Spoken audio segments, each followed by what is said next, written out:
আসসালামু আলাইকুম। আজকে বসে আছি, রাসূলের রওজা জিয়ারতে যাব।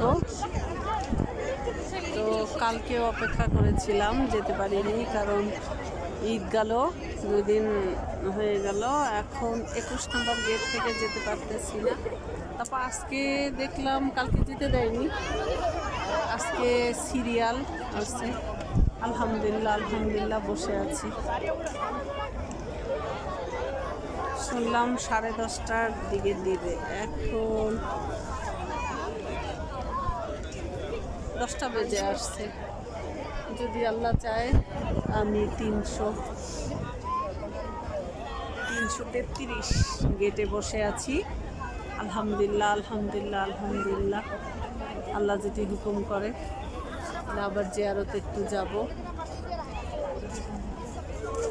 আলহামদুলিল্লাহ, সব এখান থেকে সব মহিলারা যাবে, এই জন্য সবাই অপেক্ষা করতেছে।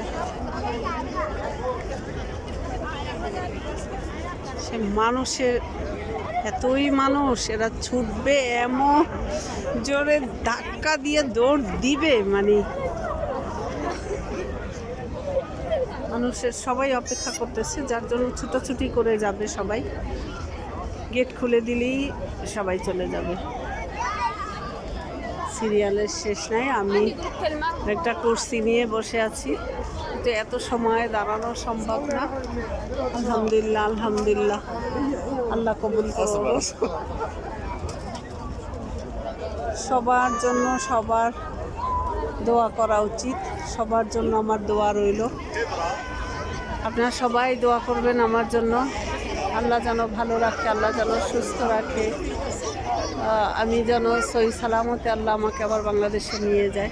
যদিও প্রতি বছরের মতো আমরা এবছর ওইভাবে 9 মাস থাকতে পারবো না, আল্লাহ ভালো জানে, আমাদের সময় দিবে না, যেহেতু আমি রমজানে চলে আসছি। তো এই জন্য যদি কোরবানির পরে আসতাম তাহলে হয়তো, আমি আসার কেউই না, সব আল্লাহর হুকুম, তাহলে হয়তো আমি 10 মাস 9 মাস এইখানে থাকতে পারতাম।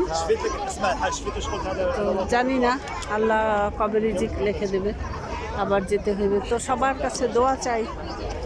বিভিন্ন জায়গায় দেশের যে অবস্থা হচ্ছে, পরিস্থিতি মোটেও ভালো না। আল্লাহ যদি চায় আলহামদুলিল্লাহ সহি সালাম